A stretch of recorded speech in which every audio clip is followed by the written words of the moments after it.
Subscribe कीजिए air fashion designer YouTube channel को और प्रेस कीजिए इस बेल आइकन को ताकि आने वाली वीडियो का नोटिफिकेशन सबसे पहले आपके पास पहुंचे। Hello friends, welcome back your channel. मैं आपको बताऊंगी किसी भी साइज़ की कुर्ती बनाने के लिए कितना शोल्डर रखना है। इससे पहली वीडियो में मैंने आपको आर्म होल की कटिंग करना भी बताया था और किस साइज़ के लिए कितना आर्म होल रखना है कि ये कुर्ती है। तो सबसे पहले मैं आपको ये बताऊंगी कि शोल्डर या तीरा, जिसे हम तीरा भी बोलते हैं या शोल्डर बोलते हैं, कि ये होता क्या है। तो ये कुर्ती है तो यहाँ से ये और यहाँ तक इसको हम शोल्डर बोलते हैं। ये मैंने चार्ट तैयार किया हुआ है, इसी के अकॉर्डिंग मैं आपको बताऊंगी ये किस तरह से रखना है। शोल्डर को आपको किस तरह से नापना है। देखिए, इस तरह से हमें इस आस्तीन से इस आस्तीन तक नापना है। देखिए, ये 14 इंच हुआ। शोल्डर 14 इंच है तो देखिए ये कुर्ती है, इसका ये बैक पार्ट है। तो यहाँ से यहाँ तक की गहराई हम 3 से 4 इंच रखेंगे। देखिए, यहाँ से यहाँ तक की अगर हम 3 से 4 इंच गहराई रखते हैं तो हमें 6.25 इंच शोल्डर रखना है। फिक्स कटिंग बता रही हूँ, ये मार्जिन सहित आपको इतनी रखनी है।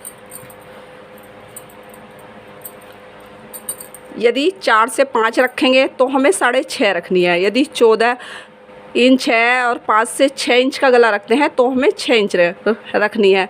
5 से 6 इंच ये नॉर्मल साइज़ होता है, ज़्यादातर इसी साइज़ के गले पहनते हैं।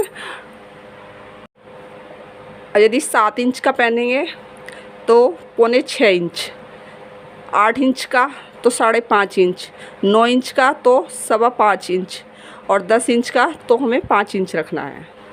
जितनी आप गले की गहराई अधिक करते चले जाते हैं उतना ही शोल्डर कम होता चला जाता है। 14 इंच का हमने कैसे निकाला? 14 इंच को हमने 2 से डिवाइड किया तो 7 इंच में से हमने 0.25 माइनस कर दिया तो ये 6.75 आ गया। तो ये हमें निकाल लेना है पहला वाला, उसके अकॉर्डिंग ही हमें ये टेबल इस तरह से तैयार कर लेना है। अब यदि हम कॉलर वाला गला बनाते हैं कुर्ती का, तो यदि आपके 14 इंच बैठ रहे हैं शोल्डर तो उसमें हमें आधा इंच प्लस कर लेना है, तो 14.5 इंच का शोल्डर रखना है। जैसे यदि किसी के शोल्डर 13 इंच बैठ रहे हैं तो इसी तरह से आपको टेबल बना लेना है। 13 इंच को 2 से डिवाइड कर लेना है और उसमें से माइनस कर लेना है 0.25। इस तरह से पहला वाला ये इस तरह से करना है। इसी तरह से हमें टेबल बना लेना है। कपड़े को हम इस तरह से डबल फोल्ड में कर लेते हैं। तो शोल्डर है हमारे ये 6.75, तो हमें इतनी ही दूरी पर ये पॉइंट लगा लेना है। इस तरह से हम शोल्डर रखते हैं। यदि आपको मेरा वीडियो पसंद आए आप लाइक करें, शेयर करें और सब्सक्राइब करना नहीं भूलें ताकि आने वाली वीडियो का नोटिफिकेशन सबसे पहले आपके पास पहुंचे। Thank you.